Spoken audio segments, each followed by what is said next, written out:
Yeah, welcome back to our Goat Grand Prix Top 8 in Halle an der Saale.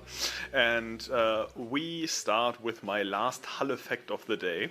And before starting, the last Halle fact of the day is that the oldest chocolate museum in Germany is here in Halle. Like I said before, culture is very important here. So you're saying if I visit Halle, I could go to the oldest chocolate museum and after that go to the biggest Beatles museum of the world. Yes. That sounds like a trip it's worth flying over the pond for. So all Americans, come over next year, Goat Grand Prix Halle. We have 2 exciting museums and some cards. You can also play cards here. Yeah, I mean, it's like a very competitive field here, and 2 of these fierce competitors are out there in the Top Cut booth. Let's get some hype in here, Simon. We are in top 8. I mean, you can, if you saw my progression throughout the day, I'm the most hyped I've been the entire day. Let's set the stage again. We started today with 96 players, all filled with hopes and dreams of making it this far. After 7 grueling rounds of Swiss, we are now down to the last 8 players. And this is not the most important stepping stone. The most important stepping stone is to get under the top 3, because 3 players today will walk away with an invite to the GOAT Format World Championship. But to be one of the best 3 players, you firstly have to beat your top 8 opponent. And we have a very exciting match. We teased you about it before, but let me set the stage again. We have Escaroda on the right, who is the only player who was able to top 2 German Goat Grand Prix. He topped Goat Grand Prix Osnabrück, and he did that with the deck he's playing today, Machine Gate. And his opponent is someone who, it doesn't really matter if he showed up or not, he could have played alone at home because he is playing Empty Jar, our favorite solitaire deck in GOAT format. Yeah, and we love solitaire. That's why we play Yu-Gi-Oh! And we continue playing Yu-Gi-Oh! Throughout the years. Now we are... Oh, they're both having... It's the first time we see the same kind of sleeves today. So it's again a mirror match, but it's a sleeve mirror match. Yeah, it's a sleeve mirror match. And kind of similar game plans. They both want to kill their opponent as fast as possible. Yeah, I think talking about the matchups, I think Escaroda is favored here, because one big thing about the empty jar from Broetchen here, or Markus, is that it's really good in Goat format, because Goat format is a slow format. Because you have time against decks like Chaos Turbo or Chaos Control to assemble your combo, because you're not FTK in every game. Like for some games you have to dig your combos and you have to take some time, but Escaroda is like, you don't have any time, I just OTK with 3 cards. Yeah, and like the Machine Gate strategy is go ham or go home, and we will see a lot of... We can go to the table, by the way. We are still on us. Yes. Yeah, okay. We are seeing a lot of ham in these machine decks. Yeah. And yeah, the empty jar... Also, German Bro is pointing on something very interesting. Reasoning Gate or Machine Gate can silence Spell Canceller. And what do you do against Spell Canceller if you are playing empty jar? Maybe you play cards like... Breaker the Magical Warrior, who has more attack points than the Spell Cancel. Maybe something like that. So this is the most important part of the match here, the die roll. Who gets to open first? Who gets to start? Looks like a 6. I don't know who is able to start here. I just don't know. This I haven't saw the first. I didn't catch the first die roll, so yeah. I think both players know what's up against. Escaroda definitely knows, because some friends of his told him that he is going up against Empty Jar. I don't know if Broetchen knows. Broetchen is Markus Böttcher, who's also like... Markus Broetchen, who's a well-known German player, so he knows what he's doing. Okay, so who gets to start? I can't wait to see the big revelation. Oh, Broetchen picked up 6 cards, so probably Broetchen is able to start. And starting here is a good first step into the top 4. So let's see, maybe Broetchen can just assemble the FTK, and if you don't know what Empty Jar does, we will guide you through the plays and we will talk about them. No, Escaroda! Did Broetchen just pass? I believe he just passed, right? And there's a graceful There's a charity graceful from Escaroda. charity, and the charity is very graceful with these 3 cards. And Escaroda is going through his motions very quick, like he knows exactly what he's doing. He topped Osnabrück with the same list, so with pretty much the same list, so he obviously knows his deck inside out. And there's reasoning hitting the board. What do you call now? What will we hit? And it's a Cannon Soldier. We see the normal variant here, not the Toon variant. Yeah, I mean, if you have no space in your deck for the... There's Cyberstein. I believe that's it. You get Oz here and you have game. No, you get Gatling. Okay, Gatling Dragon, but there might be a limiter in hand. There is a limiter in hand. This is just over here. There is Monster Gate. We are going deeper into the deck. Let's see if we can get another machine here. We see the D-Mog for Escaroda getting back Monster Gate here. This is so good. No, he just showed Monster Gate to his opponent. I believe the Graceful Charity is a better option here. Depends on his hand. If oh, he has, no, he goes for another reasoning. He goes for another reasoning. This is quite curious. Okay, so he really hopes to hit this time again. Let's see. We didn't know what Broetchen called here for that reasoning gate, and it's a blowback dragon. He did not call 6, so this should be game on board already. And we have our game 1 for Escaroda. The FTK got OTK'd. Yes, and we now saw the power of applying very much pressure. I think not calling 6 against Machine Gate is fair if you're not quite sure if you're up against Machine Gate, because the Jinzu was already in the grave. Yes. So calling 6 was pretty much not an option. He probably called 7 because Fusilier is or 8 for the D-Mog was already on board. Yeah, so you probably call 7 because yeah. Fusilier is a thing, especially in Machine Guide. It's very, very dangerous.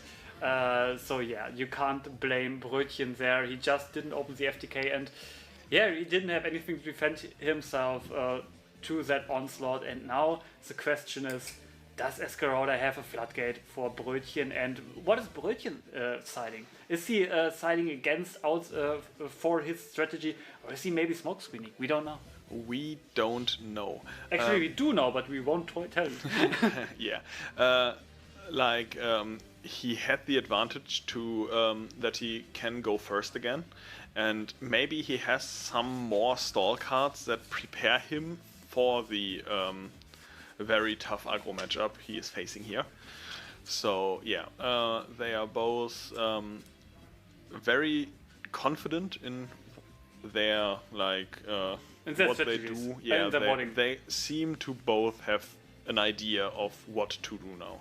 Yeah, I mean, if you're Broetchen, you're going first. You probably won't change that much because you just want to have your FTK. Going second is the way you want to adjust. To set the stage again, this might be like talking about setting yourself up for an invite. Maybe the most important match of the day, because if you win, you have 2 opportunities to get your invite. Because if you lose your top 4 match, you still can win the 3rd place playoff, and if you do, you still get your invite. So whoever wins this just needs to win 1 out of 2 matches to secure his spot at the Gold Format World Championship. And winning that first game, despite going second, is a huge step for Escaroda in that direction. Yeah, it definitely is. And but you can never underestimate the empty jar, because it can win games out of nowhere. And we have Darius in the chat just telling us that Broetchen actually recently won a Berlin local with that list. We actually have 3 players from Berlin in top 8. Obviously Christian Böttcher as well, who we featured earlier. And I believe Harald Rose should be the 3rd one. Could be mistaken there. I'm sure that Darius will correct me in chat. But I believe it should be Harald Rose. Okay, but now we have... It might be a quick round for us. Maybe. I mean, game 1 was definitely an OTK. So it was one of the OTKs of all time. The thing about Escaroda's OTK takes like 30 seconds, and Broetchen's FTK takes maybe like 10 minutes. Depending on how deep you have to dig through your deck. Yeah, I mean... And we are currently streaming, so... I was called inside, so... Okay. Yeah, and yeah, both... both players are now finishing their preparations for game 2, and we yeah, should be entering our game too, and I cannot imagine Broetchen not going first here. There is the 5th bomb for game 2, and maybe there's more than no cards played on Broetchen's side now. I'm very intrigued. I myself do not know how the empty jar FTK works, so I was kind of dependent on Philip there, but Thunder Dragon is always a good first step to get cards out of the deck, and that one set monster there and one back row, so we What did I miss? You missed the Thunder Dragon and what you see on board. So no FTK again. No FTK again. This is bad. There is the Nobleman against the Knight Assailant. Oh, Knight Assailant. This is not a card you play in empty jar, so maybe there was some side decking going on for Broetchen. This is not looking like an empty jar deck. Double Knight Assailant. That does not look like an empty jar at all, but maybe Knight Assailant is his way of dealing with aggro, because it does block one attack and destroys another card.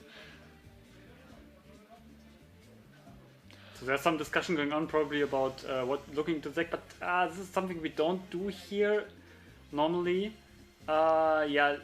Okay. I mean, it was done the whole tournament by everyone. But I thought we had a rule that we don't look. So let's explain that. Like in old Gold format, you could look through the opponent's deck with Nobleman. We normally don't do this in modern Gold format, but it's not our problem here. We see a Cannon Soldier, only a Cannon Soldier. This is not enough pressure thus far, dealing a bit of damage to Broetchen's life points, who's now back again to draw a card and potentially get in this match here. And maybe he is not on empty jar anymore, but on a different strategy. Let's see what else we can see.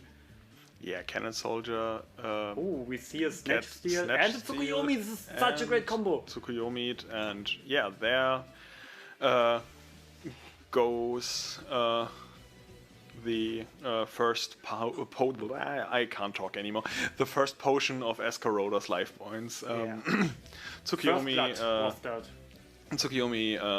sends himself back to hand, and now it's Escaroda's turn again to... Oh, and there we saw a giant Trunade getting stomped and the brain control to steal. Toon Kentosa can't really decide on which side he rather wants to play, so he played for both parties. That should have been a Monster Gate, which was very shiny. Limiter, Jar of Greed, and there is a D-Mark, so maybe it's over now. But what are the cards you want? Like, there are no spells in Escaroda's graveyard. He milled a few. Like, he has Monster Gate. If he has Diffusion in hand, you definitely want to get Monster Gate there, because you can banish your Demon. Yeah. You also have Limiter there. But there are 2 banished Knight Assailants on Broetchen's side of the field. Yeah, so depending on how much you can do after, it might be not be a problem.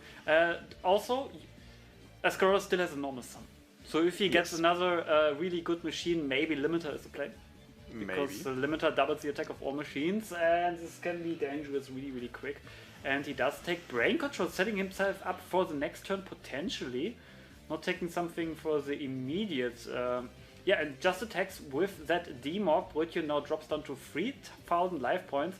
And just a pass, not the gameplay we would expect from those decks. Yeah, I mean, it's kind of a healthy back and forth we are seeing here.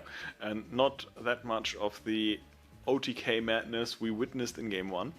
So we just see a T-Pass again from Broetchen, and now it's a Nobleman. Nobleman gets rid of Reaper. And Reaper is a very good stall tool, and not good enough. Attack with D-Mock. Broetchen is on 200 life points. Needs to come up with something, and needs to come up with something really, really quick. Let's see if he is able to do just that. Yeah, and there are like no cards in Broetchen's graveyard, so all these juicy boss monsters Escaroda we usually see only needs to deal 1 point of damage now, like 1 bit of damage now. And also, if he has some way to get his Cannon Soldier back, this would be enough. Only 500 life points. And we had 9 Reasoning Gates today, and this is the only FTK. Like, I was asked if we had many OTK decks today. Yes we had, but only 1 FTK. And we see that FTK right now. I do believe we see a correction there. It's actually... okay, Broetchen is actually on 1,000 life points, so but it doesn't really change the situation at all. There's a Fusilier Dragon with 2,800 attack points now because it was special summoned. Attack with Demog. Fusilier for game. No. And Tsukuyomi is banished. I will tell them that. They will notice that eventually. They don't know their own cards. Yeah. So what are the possibilities for Broetchen now to get back into this game? Because we still have no Dark Engrave, and it's just another back row. It seems like that smoke screening strategy of Broetchen is not paying off here. Fusilier, will it get flipped? Escaroda is contemplating. How much risk does he want to take? He can smell the top 4. He has one step and he attacks. And that's it!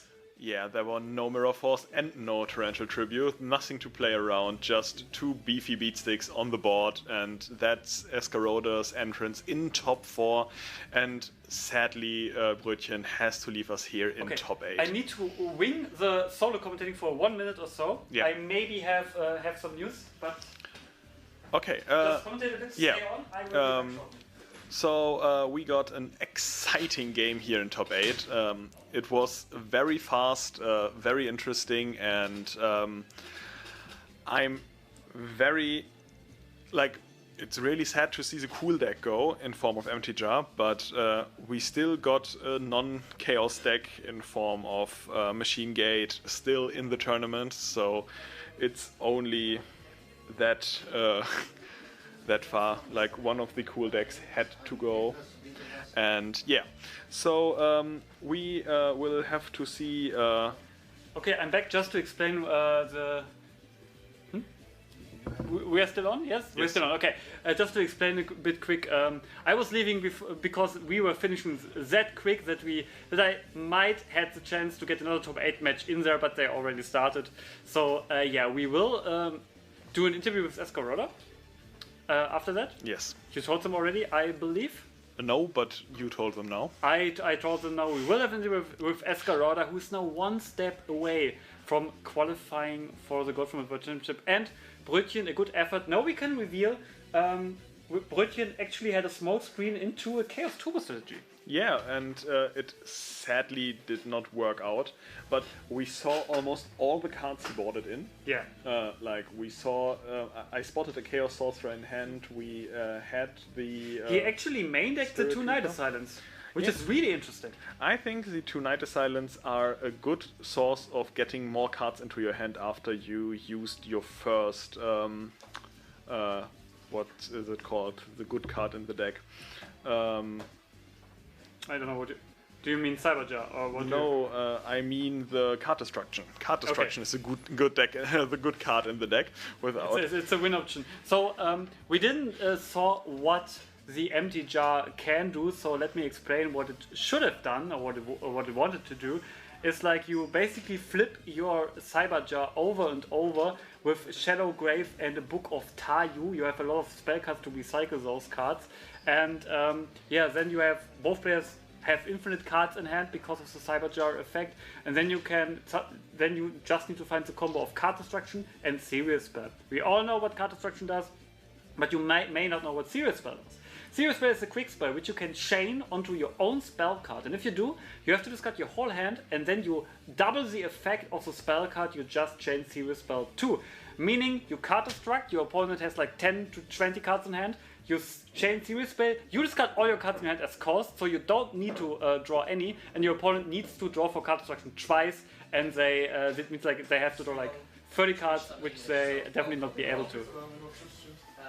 Okay, so we have space in there. Alex, do you want to do an interview? Okay, so we will quick cut, and then we will do the interview. We are back at Gold Grand Prix Halle after a very fast pace and an exhilarating top 8 match. I'm here with Escaroda, who is now 1 step away from getting that invite to the Gold from the Championship.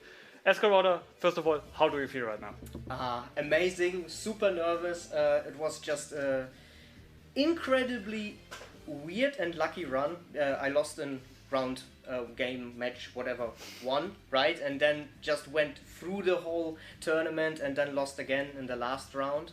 So yeah, I'm let's call it lucky that I'm even in the top 8. And except for that, yeah, more luck is incoming apparently, because my opponent didn't have anything at all, which is sadly, even though I play a deck that kinda tries to, I just kill you. I like it way more, or I favor it that there is some sort of back and forth. Yeah. We definitely need to talk about something. This is the 4th German Gold Grand Prix we ever had.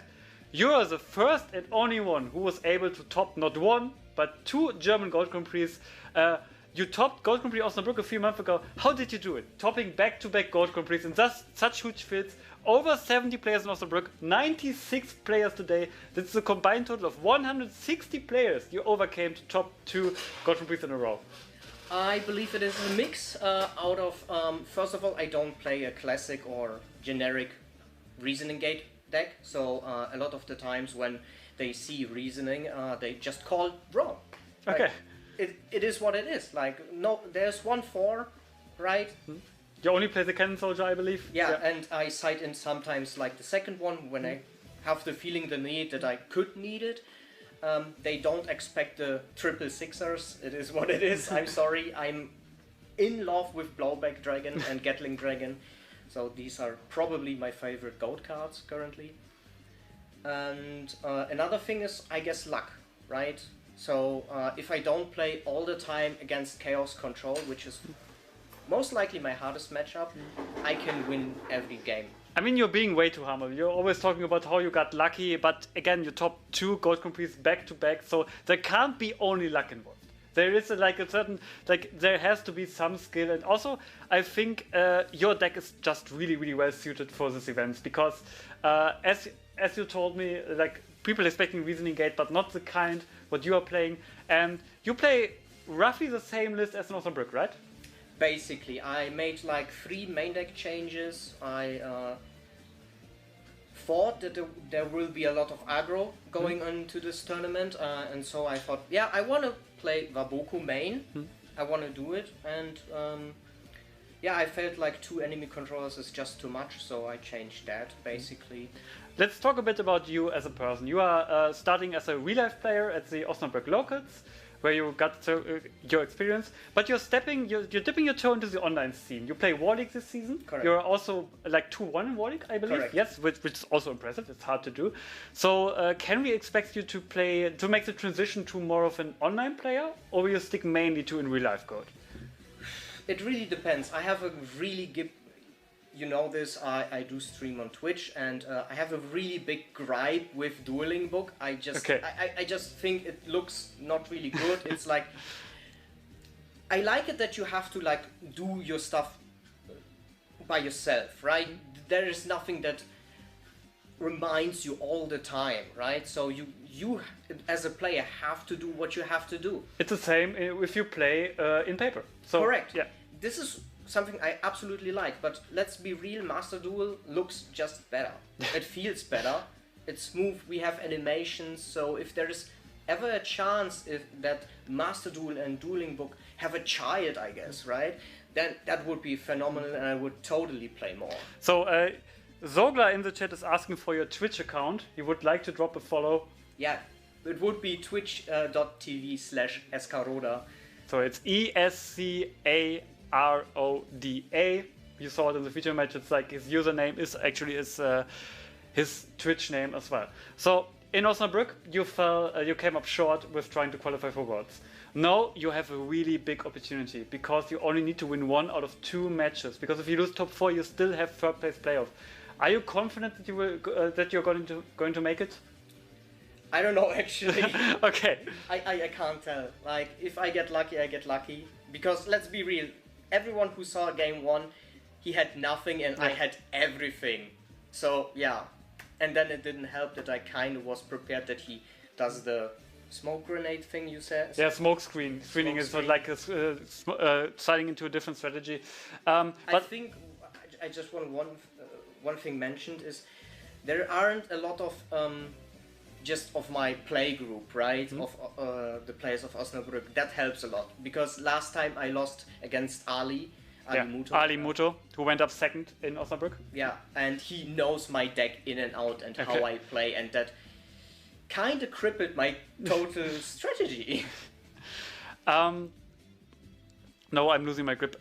What I wanted to say is, like, you're again talking about luck, but I think you had the matchup advantage. Because one reason Empty Jar is good in Gold format is that other decks are really slow and you have time to assemble your FTK. Today we had a lot of Chaos Turbo and Chaos Control and not as much aggro. So I think he went through a lot of Turbo, he had a lot of time to assemble your combo, but against you, he doesn't have the time. If he passes one turn, he is dead. We saw this in game 1, and I think this was the key to victory. And this is the strength of your deck. You punish bricky hands, and not many decks in Gold format do this as efficiently as you do. I mean, I'm glad that I only got 8 duos into my face this tournament, because that card is, oh my god, no, it's too much. Sometimes I can still do some stuff with 4 cards, but very dependable. Okay, very high chance that we will see you again on the stream. I hope so. But if not, anything you want to shout out, anyone you want to shout out? I mean, let's be real, Comic Planet Osnabrück for sure. All the people I came here today, Schmerlin, Amma, Grumpelstilzchen, David, Nino. Without them, I wouldn't even be here because I can't really afford like hotels and shit. So yeah, big shout out to them. Thank you very much. Okay, I wish you all the best luck for your 2 remaining matches. Thank you. Maybe we see each other again, maybe we have you in a winner interview, and yeah. I hope. Thank you all for watching this short break. Thank you, Escaroda. We'll see you again, hopefully, and thank you for watching.